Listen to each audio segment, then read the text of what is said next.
नमस्कार प्यारे दोस्तों। एडी शर्मा एलएम एजुकेशन में सभी का अभिनंदन है, स्वागत है।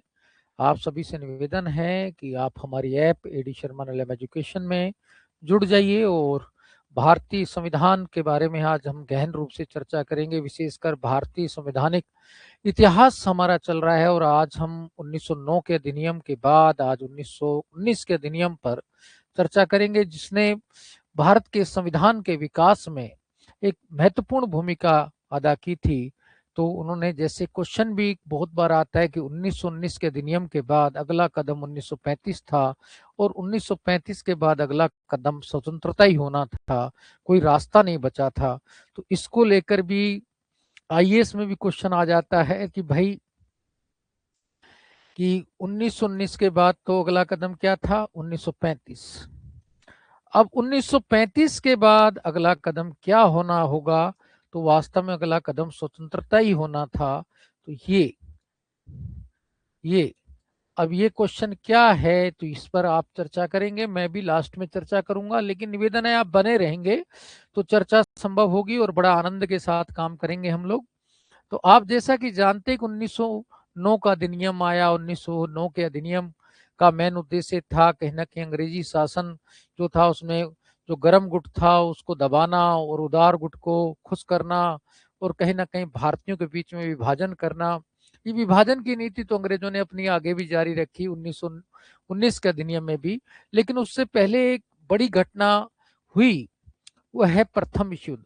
प्रथम विश्व युद्ध में कहीं ना कहीं कहते हैं कि जो ब्रिटेन है उसने फांसीवादी शक्तियों के विरुद्ध कहीं ना कहीं लड़ाई लड़ी थी, इसलिए भारतीयों ने साथ दिया था। जैसा कि आप सबको विदित है, गांधी जी ने भी दक्षिण अफ्रीका में रहते हुए कई सैनिकों का इलाज किया था, घायलों का इलाज किया था, इसलिए उन्हें केसरी हिंद उपाधि भी 1915 में दी गई थी।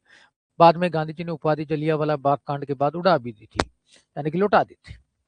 अब इस 1919 के अधिनियम आने का बड़ा कारण यही था कि भारतीयों ने प्रथम विश्व युद्ध में सहयोग किया था। इस सहयोग के बदले में अंग्रेजों ने कहा कि हम भारतीयों को अधिक अधिकार देंगे, उत्तरदायी शासन की दिशा में हम बड़ा कदम उठाएंगे। भारतीयों को भी बहुत आशा थी कि अब तो कोई हमें कहीं स्वराज्य मिल जाएगा, लेकिन स्वराज्य तो नहीं मिला, लेकिन कुछ सीमित अधिकार मिले 1919 के अधिनियम में। और इस 1919 के अधिनियम को मॉन्टेग्यू चेम्सफोर्ड अधिनियम भी कहते हैं। मॉन्टेग्यू उस समय भारत सचिव थे, चेम्सफोर्ड जो थे हमारे वायसराय थे भारत के। तो इन्होंने मिलकर 17 में घोषणा की, 18 में प्रारूप तैयार और 19 में कहीं ना कहीं से आगे अनुमति के लिए भेजा गया और 21 में ये पूर्ण रूप से लागू हुआ था।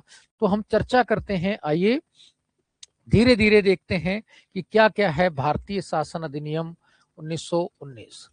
भारतीय शासन अधिनियम 1919। दोस्तों, आप लोगों को करना क्या है कि कॉन्सेप्ट को समझना है और फैक्ट को भी समझना है। दोनों चीजों को समझकर हमें आगे बढ़ना है। तो पहला क्यों लाया गया कि प्रथम विश्व युद्ध में कहते हैं भारतीयों ने सहयोग किया था।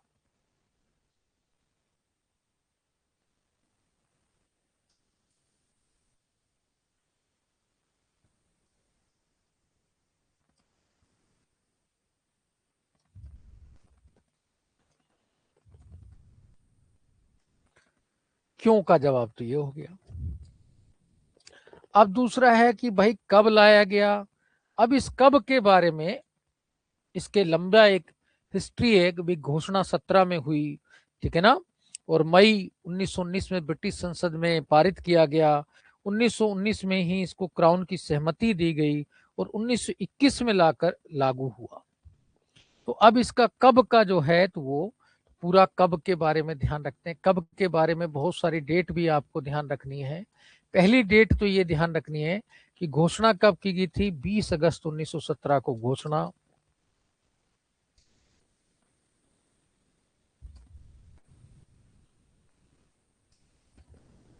1918 में प्रारूप तैयार।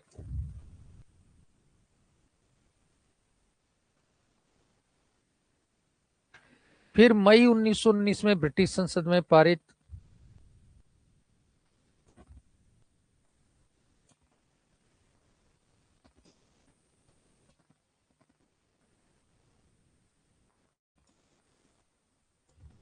फिर आगे ध्यान रखेंगे कि 23 दिसंबर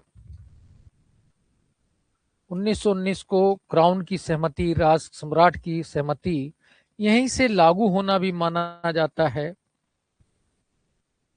लेकिन व्यवहारिक रूप से जो इसका द्वैध शासन था वो 1921 में, तो व्यवहारिक रूप में यह 1921 में लागू हुआ।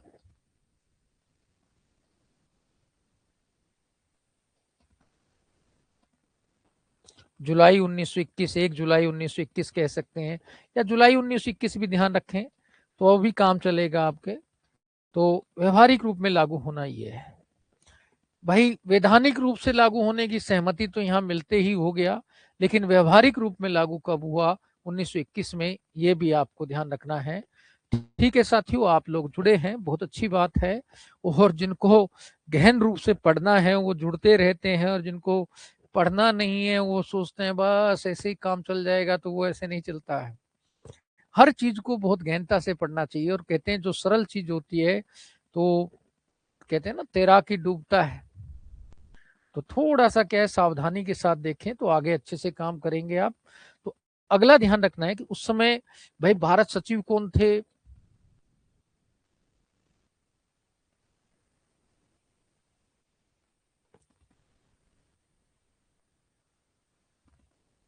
भारत सचिव कौन थे, वायसराय कौन थे, और उस समय ब्रिटिश पीएम कौन थे? तीन बातें भी आपको ध्यान रखनी है।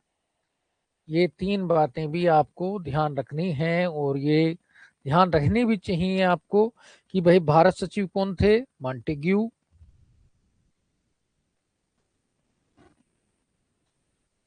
ये कौन थे? Viceroy Chelmsford. ये 16 से 21 तक वैसे भी रहे थे। और ब्रिटिश पीएम कौन थे? George David George.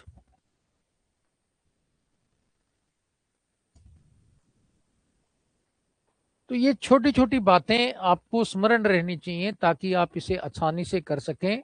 और आपका जो हौसला वाजवाई है तभी होगा जब ये छोटी छोटी, उस समय पूछ लेगा भाई भारत सचिव कौन थे, वायसराय कौन थे, ब्रिटिश पीएम कौन थे, तो ये भी आपको पता रहना चाहिए, ज्ञान में रहना चाहिए, तभी आपका काम चलेगा। अब क्या है इसमें, क्या प्रावधान ये भी किया गया कि भाई अभी तो हम कुछ अधिकार दे रहे हैं आपको, फिर 10 वर्ष बाद हम समीक्षा करेंगे, आपको और अधिक अधिकार देंगे। लेकिन अधिकार तो क्या देने, इन्होंने 8 वर्ष बाद एक साइमन कमीशन बना दिया। तो इसी में क्या प्रावधान था? 10 वर्ष बाद अधिकारों की समीक्षा के लिए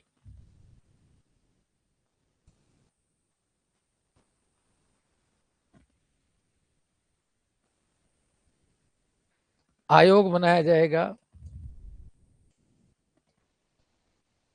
लेकिन उन्होंने क्या किया कि उनको लगा कि भाई कहीं लेबर पार्टी आ जाएगी, भारतीयों को ज्यादा अधिकार ना दे दे, तो 8 वर्ष पश्चात ही साइमन कमीशन भेज दिया।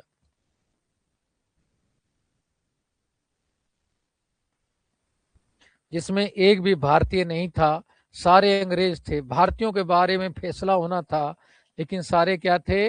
अंग्रेज थे। ये अद्भुत इमारत, इसी का साइमन कमीशन नतीजा है। साइमन कमीशन 1919 के अधिनियम से जुड़ा हुआ है। अब ये छोटी सी बात अगर आपको ध्यान रहती है ना, तो बहुत अच्छे से आप याद कर सकते हैं। जिस तरीके से आज क्वेश्चन आ रहा है कि फैक्ट प्लस कॉन्सेप्ट आ रहा है, तो आपको ये छोटी छोटी बातें बहुत गहनता के साथ समझनी है, तो आपको आसानी से सारी चीजें समझ आ जाएंगी। अब हम चलते हैं कि 1919 के अधिनियम के प्रमुख प्रावधान क्या क्या हैं, उन पर भी चर्चा करते हैं। तो आप बने रहेंगे, मेरा विश्वास है कि आपको पूरी वीडियो देखनी है। बिल्कुल जीरो से उठाकर मैं लेके चल रहा हूं, लास्ट तक पूरे प्रावधान आपको बताऊंगा। बस आपको लास्ट तक बने रहना है, बीच में गैप नहीं होना चाहिए। अगर आप पूरा देख लेंगे तो भाई 20-25 मिनट में आपका पूरी चीजें समझ आ जाएगी। चलते हैं 1919 अधिनियम की विशेषताएं देखते हैं।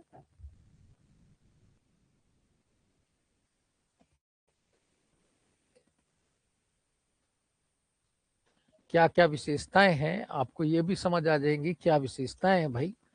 चलिए, पहली विशेषता की इससे क्या हुआ, एक आयोग बना था, केंद्रीय लोक सेवा आयोग। इसके तहत क्या बना था? केंद्रीय लोक सेवा आयोग, संघ लोक सेवा आयोग नहीं। संघ लोक सेवा आयोग तो 1935 के अधिनियम तक बना था। और केंद्रीय लोक सेवा आयोग यानी कि केवल आईएएस की भर्ती करता था, आईसीएस की, पीसीएस वाली नहीं। तो केंद्रीय लोक सेवा आयोग की स्थापना की गई थी। तो इस अधिनियम के अंतर्गत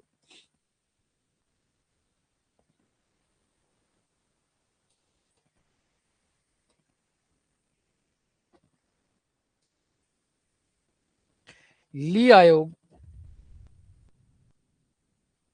ये 23 में बना था की सिफारिश पर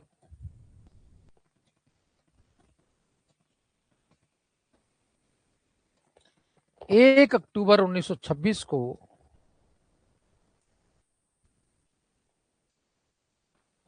केंद्रीय लोक सेवा आयोग की स्थापना हुई।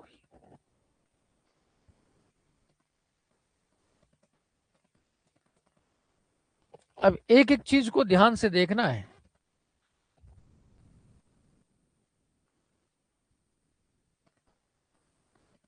जबकि यूपीएससी, संघ लोक सेवा आयोग,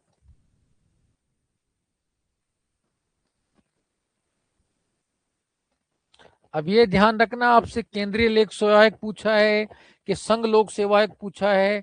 अगर संघ लोक सेवा आयोग पूछा है तो 1935 के अधिनियम के तहत स्थापित है। ये छोटी बात आपको ध्यान रखनी चाहिए कि स्थापना 1935 के अधिनियम के तहत हुई थी।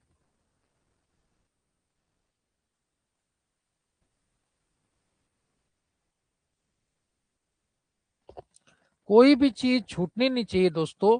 जब आप अच्छे से इसको याद कर लेंगे, ये बातें, कॉन्सेप्ट क्लियर होना चाहिए कि भाई ली आयोग की सिफारिश पर 1 अक्टूबर 1926 को क्या बना था, केंद्रीय लोक सेवा आयोग। जबकि संघ लोक सेवा आयोग जो आज है ये 1935 के अधिनियम के तहत बना था। ठीक है। तो केंद्रीय लोक सेवा आयोग केवल केंद्र वाली, यानी कि केवल अखिल भारतीय सेवाएं या सेंट्रल भारतीय सेवाओं की शुरुआत करता था।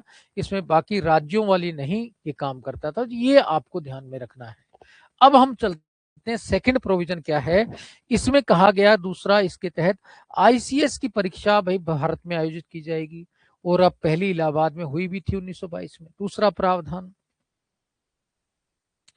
आईसीएस की परीक्षा भारत में, आईएएस की परीक्षा कहते हैं, पहले इंडियन सिविल सर्विसेज कहते थे, भारत में। तो 1922 में इलाहाबाद में हुई। पहली बार भारत में कहा हुई थी, इलाहाबाद में, दिल्ली में नहीं हुई थी। ये बात ध्यान रखना, कहां हुई थी, इलाहाबाद में। तीसरी बात इसमें, कैग, कैग का मतलब क्या है, नियंत्रक व महालेखा परीक्षक को संवैधानिक दर्जा दिया गया। वैसे नियंत्रक महालेखा परीक्षक चलने को तो चला आ रहा था, क्या, कब से,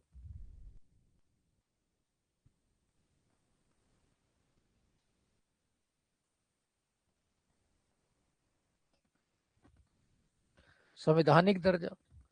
तब इसको भ्रष्टाचार के लिए दंड देने की शक्ति भी थी इसके पास, आज नहीं है। ये भी ध्यान रखना, आज के कैग में और 1919 के अधिनियम के कैग में क्या अंतर है। आज नियंत्रक व महालेखा परीक्षक नाम तो वही है, लेकिन केवल क्या करता है, राष्ट्रपति को रिपोर्ट देता है, दंड देने की शक्ति नहीं है। और तब इसके पास दंड देने की शक्ति भी थी, अंतिम निर्णय लेने की शक्ति भी थी। आज अंतिम निर्णय लेने की शक्ति तो किसके पास है, संसद के पास है। ये छोटी सी बात आपको ध्यान में रहनी चाहिए, तो वो आपको समझ आ जाना चाहिए ये सारी चीजें। उसके बाद चौथा पॉइंट क्या है कि जो इसमें महत्वपूर्ण, जो 1919 के अधिनियम के तहत आया, वो था चैम्बर ऑफ प्रिंसेस की स्थापना। चैम्बर ऑफ प्रिंसेस की स्थापना, इसे नरेंद्र मंडल भी कहते हैं। ये 1921 में स्थापित हुआ। भाई इसके बारे में बातें ध्यान रखना, 1921 में स्थापित। अब ये तो आपको वैसे भी पता है कि भाई 1921 में क्या हुआ, स्थापित हुआ। 121 राजा सम्मिलित थे। राजा कितने सम्मिलित थे, 121। ये भी आपको ध्यान रखना है। भाई इसका नामकरण किसने किया, अलवर राजा जयसिंह ने किया। नामकरण किसने किया, अलवर राजा जयसिंह ने।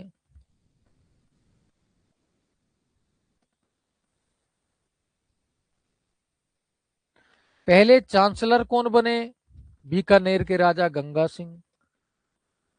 बीकानेर के गंगा सिंह।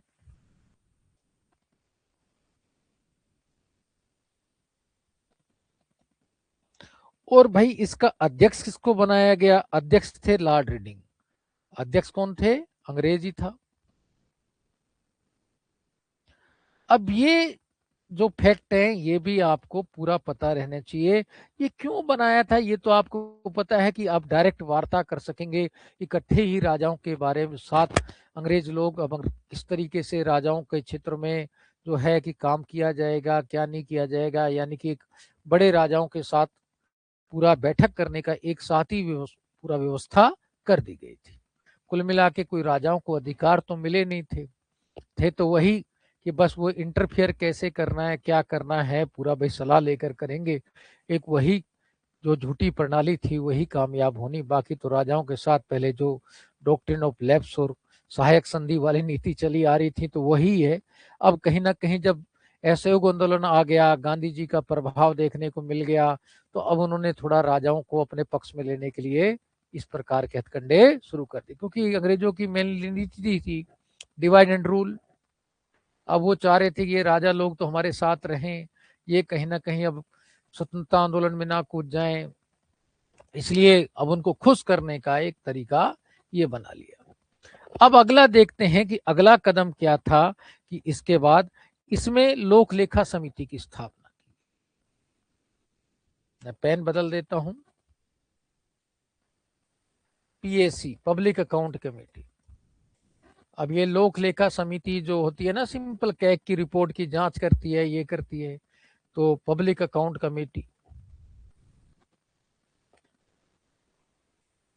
ये इसी के तहत आई। ये भी आपको ध्यान रखना है कि इसमें पूरा एक ये भी एक नया प्रोविजन था, तो ये भी आपको पता रहना चाहिए।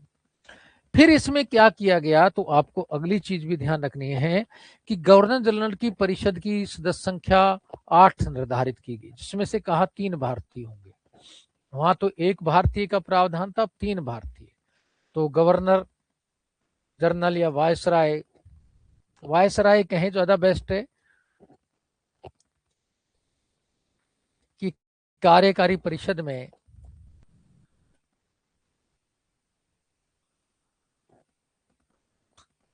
8 में से 3 सदस्य भारतीय।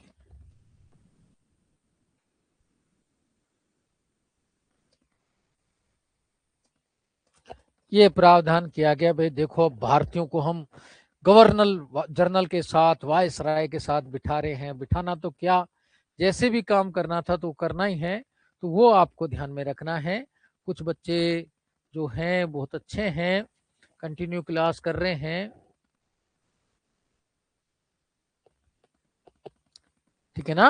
तो ये आपको आपको छोटी छोटी बातें ना ध्यान रखनी चाहिए। अब आगे अगला देखते हैं कि अब क्या है, इस अधिनियम के तहत क्या प्रावधान किया गया, वो भी आपको ध्यान देना चाहिए।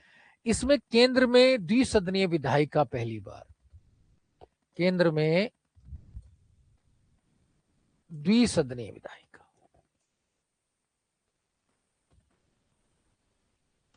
अब जैसे आज 2 सदन है, लोकसभा राज्यसभा, ऐसे पहली बार 1919 के अधिनियम में किया गया था कि भाई द्विसदनीय विधायिका बनाई गई। जो आज कहते हैं लोकसभा, तब उसका नाम क्या था? केंद्रीय, ठीक है ना, सेंट्रल लेजिस्लेटिव असेंबली, केंद्रीय विधानसभा। क्या नाम था? सीएलए, केंद्रीय विधानसभा।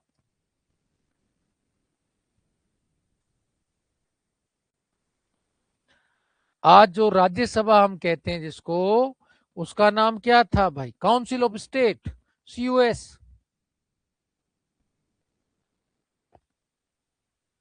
तब नाम अलग था, काम भी लगभग एक जैसे ही थे, क्योंकि शुरुआत तो यहीं से थी, इसी का तो विकास है वर्तमान रूप।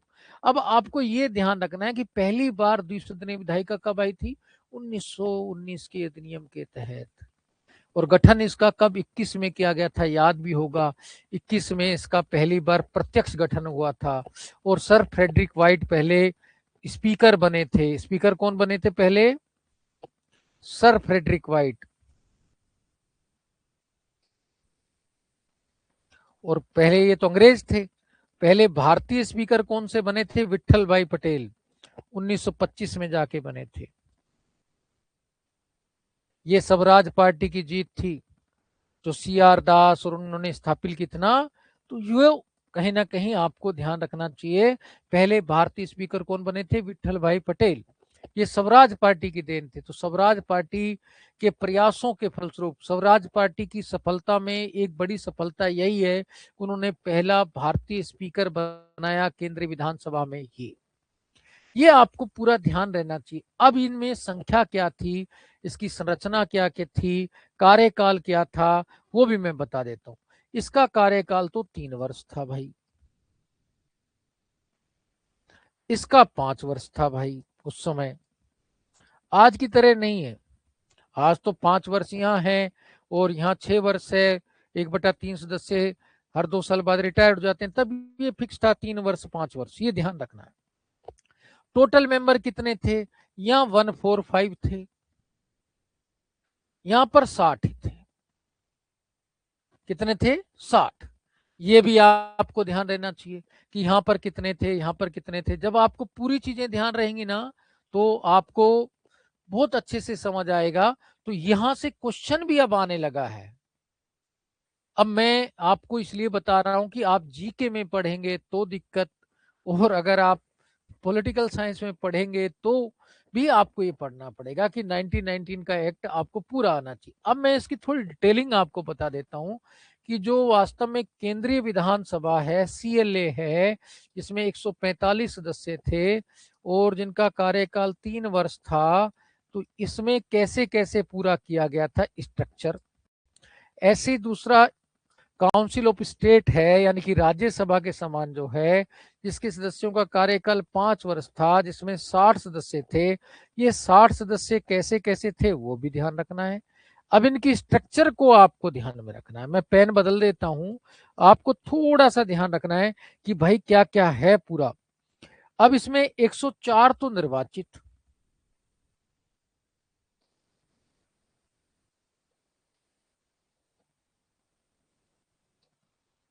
और 41 क्या है? मनोनीत।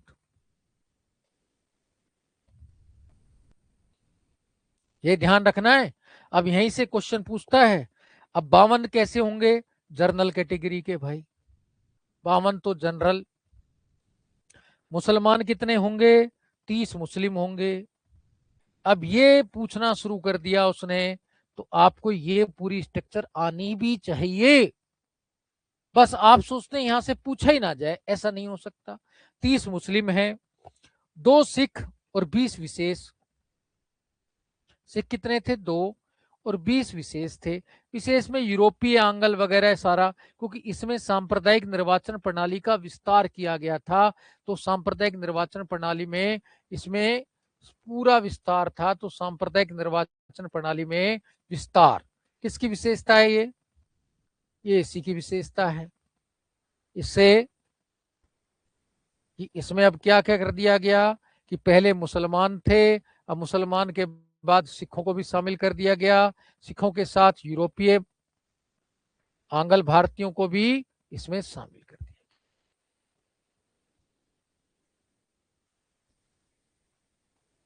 ठीक है ना? अब ये विस्तार है। और हालांकि सांप्रदायिक प्रचंड में आप देखेंगे कि आगे और विस्तार करने का सोचा था, लेकिन वो गांधी जी ने कामयाब नहीं होने दिया। नहीं तो पता नहीं अंग्रेज कितने टुकड़े करते हमारे। तो 20 विशेष। अब मनोनीत में क्या सिस्टम था वो भी आपको ध्यान रखना है। 41 भाई क्या है मनोनीत, 26 सरकारी और 15 गैर सरकारी। इसमें भी ज्यादा सरकारी, 15 गैर सरकारी। यानी कि कुल मिला के उद्देश्य यही था। और यहाँ भी कोई डायरेक्ट निर्वाचन नहीं था। आप सोच रहे हैं कि डायरेक्ट आम जनता द्वारा चुने जाते थे, कुछ नहीं। वो प्रांतीय विधानसभा के सदस्यों द्वारा अप्रत्यक्ष निर्वाचन ही था। कैसा निर्वाचन था? अप्रत्यक्ष। आज जैसा प्रत्यक्ष निर्वाचन नहीं है कि आम जनता वोट डालती है।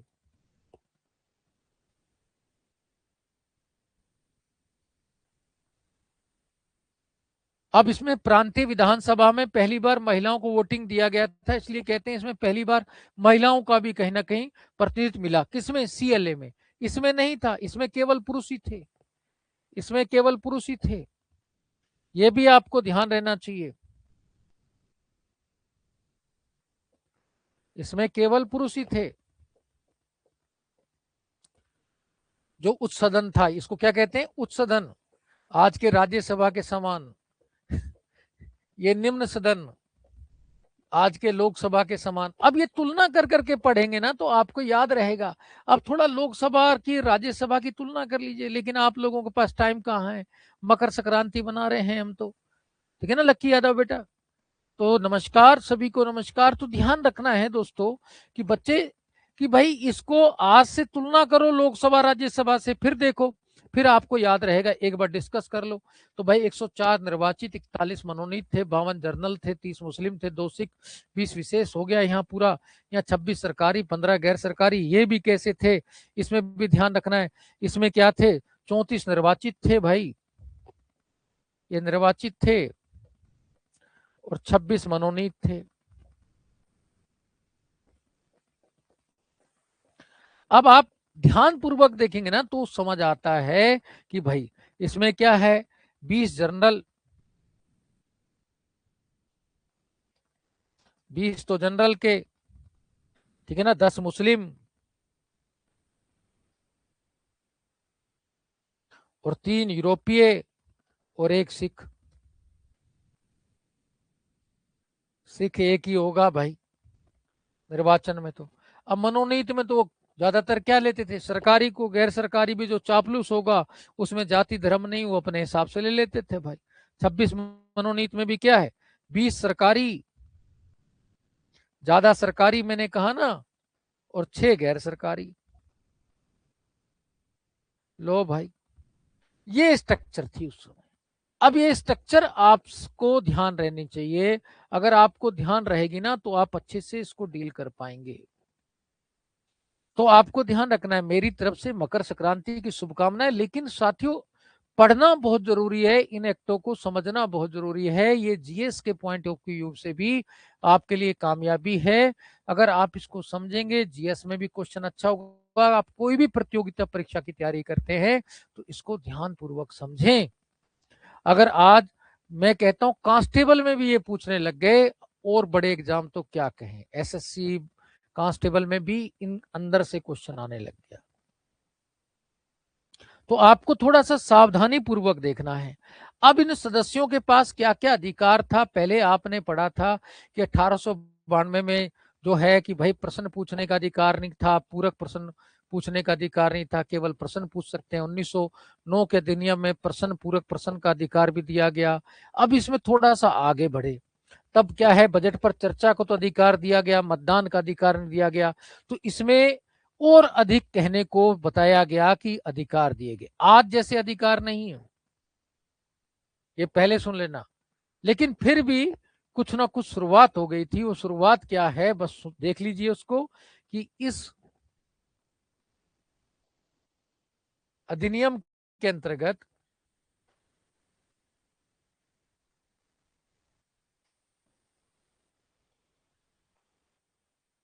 संसद सदस्यों को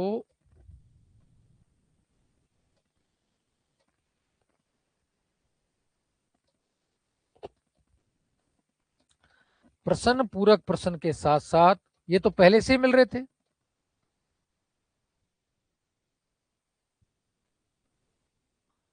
स्थगन प्रस्ताव। भाई अब वो किसी भी कार्रवाई, महत्वपूर्ण कार्रवाई पर चर्चा के लिए कह सकते हैं, और बजट पर मतदान। ये दो नई बातें दी गई, का अधिकार दिया गया। लेकिन अंग्रेज इतने चालाक थे, अभी भी 70% पर मतदान का अधिकार नहीं था, केवल 30% पर ही था। अभी भी 70% बजट पर मतदान का अधिकार नहीं था।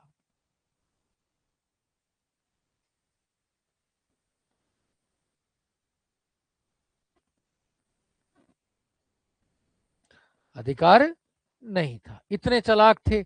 उन्होंने मुद्दे बना लिए, भाई ये मुद्दों पर मतदान नहीं करा सकते आप तो खाली बस ये मुद्दे हैं, इन पर आप मतदान करा सकते हैं, सब कुछ पहले से निर्धारित कर दिया। तो इस रूप में देखा जाए 1909 की अधिनियम की तुलना में तो काफी अधिकार हैं भाई। स्थगन प्रस्ताव दे दिया और साथ में बजट पर मतदान का अधिकार दे दिया। बजट संबंधी पूछ तो सकते हैं, लेकिन हालांकि 25% बजट पर ही, 30% बजट पर ही मतदान का अधिकार था, बाकी पर नहीं। तो ये एक अच्छी पहल थी, तो वो भी आपको ध्यान में रखनी है कि ये पूरा कार्य किया गया। लेकिन इसमें गवर्नर वायसराय के पास विशेष शक्तियां थी। तो देखा जाए तो अगला पॉइंट देखें, वायसराय के पास विशेष शक्तियां। जैसे आज राष्ट्रपति के पास तो हमारे सीमित शक्तियां हैं, लेकिन उस समय विशेष शक्तियां थी। वही शक्तियां अध्यादेश की शक्ति थी उसके पास, पूर्व अनुमति लेनी पड़ती थी, तो सारी वो पावर की यूं क्यों थी, उसके पास विशेष शक्ति थी। तो गवर्नर जनरल से अनुमति, तो पहला तो अनुमति लेकर कोई विधेयक रखेंगे, अनुमति लेकर विधेयक, और दूसरा एक शर्त और थी कि ब्रिटिश संसद के विपरीत कानून नहीं होगा। आज कम से कम ऐसा तो कुछ नहीं है ना, हम खूब बनाए, ये भी शर्त थी। तो उस समय वायसराय काफी शक्तिशाली था, आज के राष्ट्रपति की तुलना में काफी शक्तिशाली बनाया गया था, ताकि अंग्रेजों का शासन चल सके। आज तो हमारे यहाँ देखा जाए तो दोहरी कार्यपालिका है, नाम मात्र वास्तविक, लेकिन उसमें वास्तविक भी कौन थे, वायसराय ही थे, ये समझ लीजिए आप। ये नाम मात्र जो वास्तविक का संसदीय शासन प्रणाली में स्पष्ट विभाजन देखने को मिलता है ना, ऐसा नहीं था। तो उसमें राष्ट्रपति केवल रबड़ मोहर नहीं था या प्रतीकात्मक हेड नहीं था, वो head of the state and government of the state दोनों ही था। तो क्या अंतर है आज के वायसराय और राष्ट्रपति में, तो थोड़ा सा ये समझना, तो ये दोनों ही था। आज हम क्या कहते हैं, राष्ट्रपति हेड ऑफ द स्टेट होता है, हेड ऑफ द गवर्नमेंट नहीं होता। वहां हेड ऑफ द गवर्नमेंट और हेड ऑफ द स्टेट दोनों वही था, जो यानी कि राष्ट्रपति प्लस ये क्या बन गया, पीएम। इसके पास दोनों शक्ति हो गई, क्योंकि वही है जो मंत्री परिषद थी, उसका भी हेड कौन था, यही था। 8 सदस्य बताए ना, तो उनका भी हेड यही था। तो इस तरीके से इस वायसराय के पास डबल डबल पावर थी। ये हेड ऑफ द स्टेट के साथ हेड ऑफ द गवर्नमेंट भी इसको बनाया गया, तो दोनों शक्तियां थी इसके पास। तो आज के पीएम वाली शक्तियां भी इसमें, राष्ट्रपति वाली शक्तियां भी, तो काफी भाई शक्तिशाली व्यक्ति था वायसराय। अब जब सब कुछ शक्तियां एक वायसराय के पास हों, तो संसद सदस्य बेचारे अकेले क्या करेंगे, वो आप समझ ही सकते हैं उसको क्या स्थिति होगी। अब हम आगे चलते हैं, थोड़ा सा देखते हैं कि भाई क्या चीजें हैं जो समझ आनी चाहिए, उसको भी थोड़ा ध्यान पूर्वक देखते हैं, तो आपको समझ आएगा कि हमें आगे क्या देखना है। इसमें क्या है कि ऐसे भी विषयों को भी बांटा गया था। अगला पॉइंट देखते हैं कि इसमें विषयों का बंटवारा किया गया था। महत्वपूर्ण विषय तो केंद्र के पास थे, महत्वपूर्ण विषय किसके पास थे, केंद्र के पास। और जो कम महत्वपूर्ण विषय थे वो राज्यों के पास थे। राज्यों के पास कैसे थे, कम महत्वपूर्ण। अब यहां कहने को सूची दी गई 47, लेकिन जो रक्षा, विदेश, बजट बजट सब क्या है उधर। और जो राज्यों के पास थे वो क्या थे, शिक्षा, सिंचाई, ऐसे विषय थे 50। आ गया समझ। यानी कि जैसे आज बांटा गया है ना 3 सूचियों में, उस समय 2 ही सूचियों में समवर्ती सूची का तो उल्लेख बाद में मिलता है। ऐसे केंद्र और राज्यों में बांट दिया बस। कहा गया कि महत्वपूर्ण मामले तो वास्तव में किसको दे दिए, केंद्र को। आज तो 97 विषय हैं, तो कम महत्वपूर्ण क्या है, राज्यों को। अब राज्यों के पास थे ही नहीं ज्यादा महत्वपूर्ण। तो इस तरीके से पहली बार कहीं ना कहीं विषयों के बंटवारे की शुरुआत तो हुई, चलो ये कह सकते हैं प्रतीकात्मक शुरुआत हुई, जिसमें आगे बढ़ावा 1935 के अधिनियम में मिला, और उससे आगे बढ़ावा फिर तो स्वतंत्रता के रूप में मिला हमें, और हमने फिर अपना संविधान बनाया जिसमें स्पष्टता लेकर आए, ये चीज। तो ये आपको ध्यान में रखना है कि विषयों का बंटवारा जो है वो किया गया। फिर इसमें क्या है कि पहली बार राज्यों में, प्रांतों में द्वैध शासन प्रणाली अपनाएगी। अब ये द्वैध शासन क्या है वो आपको समझना है। केंद्र में द्वैध शासन नहीं, केंद्र में द्वैध शासन तो 35 में आया था। प्रांतों में, स्टेट में, जैसे राजस्थान, यूपी, एमपी, ऐसे 8 प्रांतों में द्वैध शासन प्रणाली अपनाएगी। तो वो द्वैध शासन क्या है पहले वो समझ लो, फिर मैं बताता हूं कौन से प्रांत है वो भी बता दूंगा। तो आप धीरे धीरे समझने की कोशिश करें तो बेटर रहेगा। 8 प्रांतों में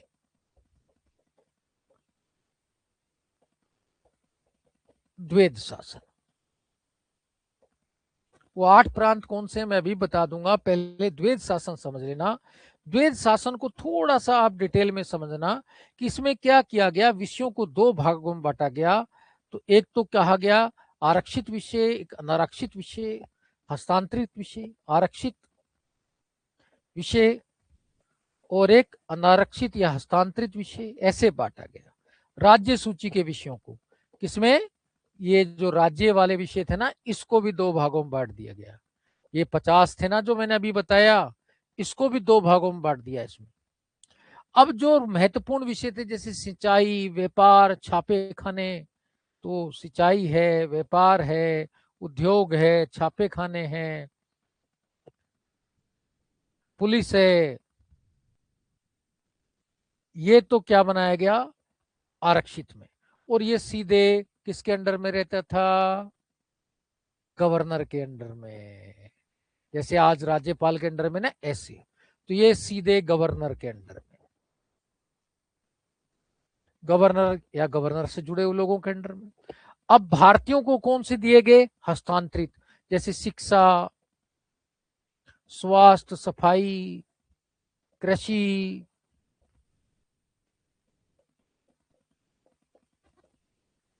अब ये यानी कि कम महत्वपूर्ण विषय किसमें थे? हस्तांतरित, जो इस पर निर्भर थे। भाई शिक्षा तब होगी जब पैसा, पैसा कौन देगा? ये छापा खाना तो इधर आ गया। अब कृषि, कृषि कब होगी? जब सिंचाई होगी, सिंचाई इधर आ गई। इस तरह के अंग्रेजों ने खेल खेला। वो खेल क्या खेला कि महत्वपूर्ण विषय अपने रखकर गवर्नर को शक्तिशाली बनाया गया। यानी कि यहाँ का गवर्नर आज के गवर्नर की तुलना में कई गुना ज्यादा शक्तिशाली था। आज तो कहते हैं प्रतीकात्मक हेड है, नहीं तब क्या था? एक तरीके से वास्तविक हेड। वो फिर क्या है, इनमें को बताता भी था ऐसे करना है, वैसे करना है। तो इनकी सारी नीतियों को निर्धारित करता था। राजनीति का वास्तविक केंद्र बिंदु गवर्नर ही था। ये बेचारे भारतीय तो कुछ नहीं है, नाम मात्र के मंत्री शंत्री बन जाते थे, नाम मात्र का काम वाम करते थे। तो ये सिस्टम था। तो द्वैध शासन अपनाया गया। अब वो 8 प्रांत भी आप पूछेंगे, लेकिन वास्तव में द्वैध शासन का जनक पहले देख लो। इसका जनक किसको माना जाता है ये भी आपको पता रहना चाहिए। मैं नाम लिख देता हूं पेन बदल कर, थोड़ा कई बार आ जाता है। लियोनस कार्टेस। कौन माना जाता है? लियोनस कार्टेस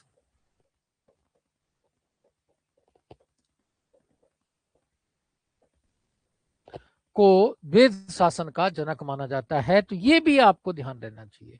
जब आपको ये पूरी चीजें ध्यान रहेंगी तो आप आसानी से इन चीजों को हल कर पाएंगे और आप ध्यान भी रख पाएंगे। अब आगे देखते हैं, वेद शासन वाले प्रांत कौन से? 8 प्रांत। 8 प्रांत भी आप ध्यान रख सकते हैं, कोई ज्यादा नहीं है। जैसे बंगाल था, बिहार था, बॉम्बे था, 3 तो बी पर ही हो गए।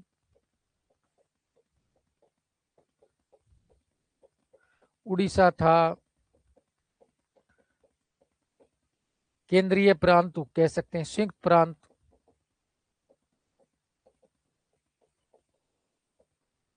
संयुक्त प्रांत भी था। फिर क्या है, मद्रास भी था, पंजाब भी था।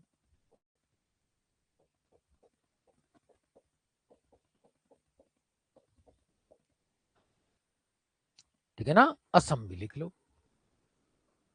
ये अब इसमें 8 प्रांतों में लागू किया गया। ठीक है ना, द्वैध शासन। अब इनमें सदस्य संख्या भी विस्तारित की गई, महिलाओं को मताधिकार भी दिया गया। अब यहाँ जो एक ही विधानमंडल था जिसको बोलते थे राज्य प्रांत परिषद, विधान परिषद, अब उसमें क्या सिस्टम था वो भी ध्यान रखना है। तो मैं वो भी बता देता हूँ। प्रांतीय विधान परिषद का विस्तार किया गया। अब ये भी होगा, जब कार्यकारिणी का विस्तार है तो उसका भी विस्तार है। अब उसमें बंगाल में सर्वाधिक थे और असम में सबसे कम थे, तो वो भी आपको ध्यान रखना है कि कितने कितने थे। भाई ये आज के विधानसभा के समान है, जैसे राजस्थान की विधानसभा, यूपी की विधानसभा, एमपी की विधानसभा। तो आज भी हमारे यहाँ तो ज्यादा है, लेकिन उस समय इतने नहीं थे।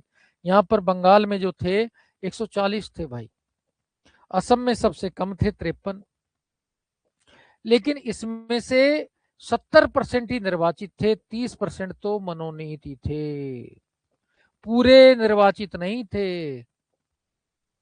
कितने निर्वाचित थे? 70%। 30% तो क्या थे? मनोनीत।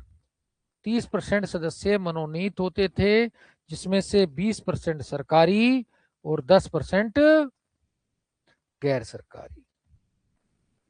तो कुल मिला के इन विधानसभाओं में भी सरकार का इंटरफेयर था। ये तो निर्वाचित तो पहले इतने से ही थे, अब ये 30% में सरकारी में क्या सरकार अपने चमचे भेज देती थी, जो पूरी पल पल की खबर गवर्नर को देते थे। तो काम क्या होगा? संप्रभु नहीं थी। क्या वास्तव में वहां प्रांतीय विधानसभा को पूरे अधिकार थे, जैसे आज विधानसभा अपनी कार्रवाई के लिए स्वतंत्र है, ऐसे है क्या? 120 और 118 लागू होता है क्या? नहीं भाई, 118-20 लागू अनुच्छेद लागू नहीं होते थे उस समय। ये आपको ध्यान रखना है, उस समय पूरी ये बातें नहीं थी, अपने कानून बनाने के लिए स्वायत्त नहीं थी, तो कहीं ना कहीं इंटरफेयर सरकार का जारी रहता था ऐसे। आज तो 100% निर्वाचन है ना, तब था ही नहीं। इस तरीके से आपको ये ध्यान रखना है। तो ये 1919 का अधिनियम आया, अब इसने कुछ अधिकार तो दिए 1909 की तुलना में ज्यादा, लेकिन साथ में अंग्रेजों की मंशा डिवाइड एंड रूल को भी बढ़ावा उन्होंने दिया, अपनी इस मंशा को भी, कि भाई भारतीयों पर हमें लंबे समय तक शासन करना है। तो डिवाइड एंड रूल नीति को भी आगे बढ़ाया, सिखों को भी शामिल किया, आंग्ल भारतीयों को, यूरोपियों को भी शामिल किया, और फिर आगे तो सांप्रदायिक प्रचार लेकर ही आए थे वो। इसलिए कांग्रेस ने इसका विरोध किया। कांग्रेस ने, अन्य लोगों ने, विद्वानों ने, स्वतंत्रता आंदोलन से जुड़े हुए लोगों ने 1919 के अधिनियम की कठोर आलोचना की। तो क्या क्या आलोचना किस किस ने की, वो भी मैं चर्चा कर देता हूं, ठीक है ना। हालांकि बाद में कांग्रेस ने इसको स्वीकार कर लिया था जैसी परिस्थिति में, लेकिन आलोचना क्या क्या की गई वो भी आपको ध्यान रखनी है। आलोचना, अब कांग्रेस ने क्या बताया इसको? कांग्रेस ने पहले क्या कहा? निराशाजनक व असंतोषजनक।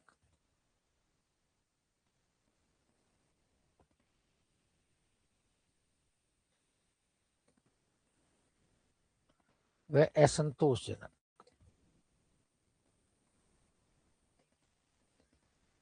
ये कांग्रेस की आलोचना है। तो कांग्रेस ने अपना निराशाजनक और असंतोषजनक बताया। ऐसे क्या है, जो बाल गंगाधर तिलक थे, उन्होंने, तिलक जो थे उन्होंने भी इसको निराशाजनक तो बताया ही, अयोग्य और निराशाजनक।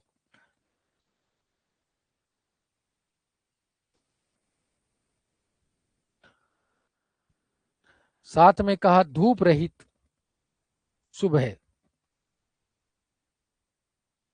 धूप रहित सुबह,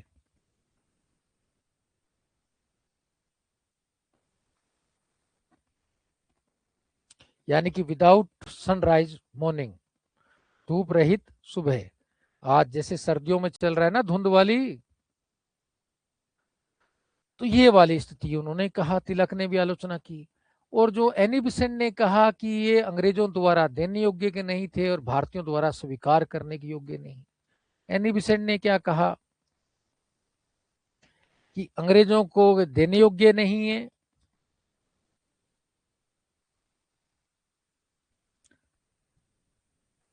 और भारतीयों के लेने योग्य नहीं है। अब ऐसी चीज है तो क्या मतलब है?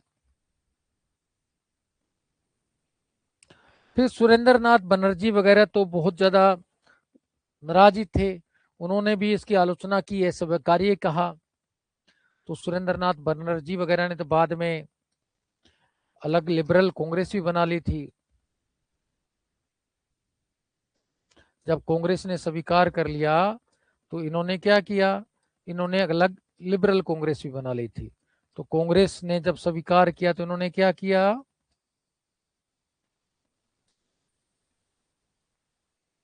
तो कांग्रेस से अलग हो गए। तो कांग्रेस से अलग होकर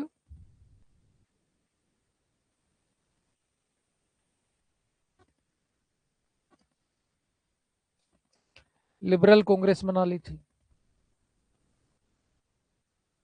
तो साथियों आपको ये सारे पॉइंट ध्यान रहने चाहिए, छोटे छोटे, बहुत ज़्यादा समय नहीं लगता। लेकिन आज जो क्वेश्चन और प्रश्न पत्र जिस स्टैंडर्ड के आ रहे हैं, तो आपको गहनता के साथ अपने जीके जीएस वाले पेपर में आज सभी जगह मॉडर्न सिटी है, और उसमें आप 1919 का अधिनियम भली भांति रूप से पढ़ के जाएं, समझ कर जाएं, तो फिर आपका क्वेश्चन भी बनने आसान होंगे और आपके सफलता के रास्ते तैयार होंगे। तो मेरा निवेदन है कि आप कंटिन्यू हमारे चैनल के साथ जुड़े रहें और कंटिन्यू अच्छी अच्छी नॉलेज प्राप्त करते रहें। अगर आपकी कोई डिमांड हो किसी वीडियो पर तो आप वो भी कमेंट कर सकते हैं। तो आप बताना कि आपको ये वीडियो कैसी लगी, प्लीज़ कमेंट करना, और आप कहाँ से हैं ये भी बताना, और इस वीडियो को अधिक से अधिक शेयर करना, हमारे चैनल को लाइक करना। धन्यवाद दोस्तों, जय हिंद, जय भारत।